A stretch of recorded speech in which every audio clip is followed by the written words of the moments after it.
तहरीक आज़ादी के मुजाहिदों में मौलाना मोहम्मद अली जौहर का नाम भी सफ़े अव्वल के मुजाहिदों में शुमार किया जाता है। मौलाना मोहम्मद अली जौहर जेल में थे, अंग्रेज़ दौर था और इसी दौरान उनकी बेटी आमना की तबीयत बहुत ज़्यादा नासाज हो गई।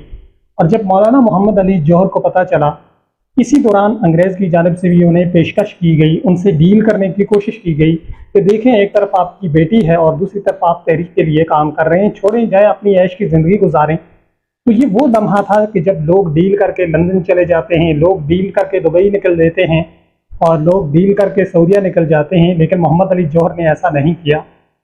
उन्होंने देखा कि एक तरफ उनकी फैमिली है, एक तरफ उनकी बेटी है जो कि ज़िंदगी और मौत की कशमकश में है। वो जेल से निकल कर उसका इलाज भी करा सकते हैं और उसकी बीमार पुरसी कर सकते हैं, उसको हौसला दे सकते हैं। लेकिन मौलाना मोहम्मद अली जौहर अपने काज पर, अपने मिशन पर डट गए और उन्होंने वहाँ पर अपना नाम तारीख में हमेशा के लिए लिखने के लिए और अपने काज को बमकसद बनाने के लिए जेल काटने को तरजीह दी। आज भी लोग अटक जेल में अपने मिशन पर कायम हैं। तो मौलाना मोहम्मद अली जौहर ने भी यही किया और वहाँ पर बैठकर कुछ अशार लिखे बेटी के लिए। उनके जो फर्द जज्बात थे वो कुछ इस तरह थे। मैं मजबूर हूँ पर अल्लाह तो मजबूर नहीं, मैं मजबूर हूँ पर अल्लाह तो मजबूर नहीं, तुझसे मैं दूर सही वो तो मगर दूर नहीं।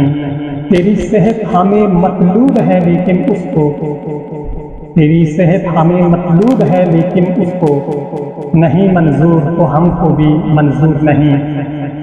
तेरी कुदरत से खुदाया तेरी रहमत कम नहीं, तेरी कुदरत से खुदाया तेरी रहमत कम नहीं, आमिना भी जो शिफा पाए कुछ दूर नहीं। ये जज्बात थे मौलाना मोहम्मद अली जौहर के।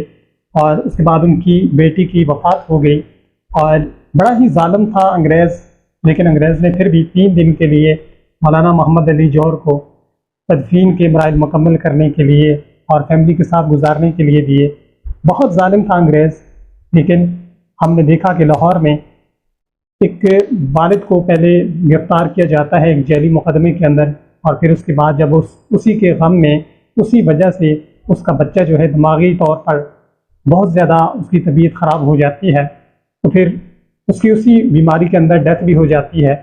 इजाज़त तो मिल जाती है उसके वालिद को उसके जनाजे में शिरकत के लिए, लेकिन जब जनाजा होता है उस वक्त भी उसको वो तहवील में होता है सरकारी लोगों के, और जब जनाजा हो जाता है उसे घसीट कर दोबारा जेल में बंद कर दिया जाता है। बहुत जालिम था अंग्रेज़, लेकिन शायद कुछ जुल्म आज भी हो रहे जो कि शायद हमें नज़र नहीं आ रहे।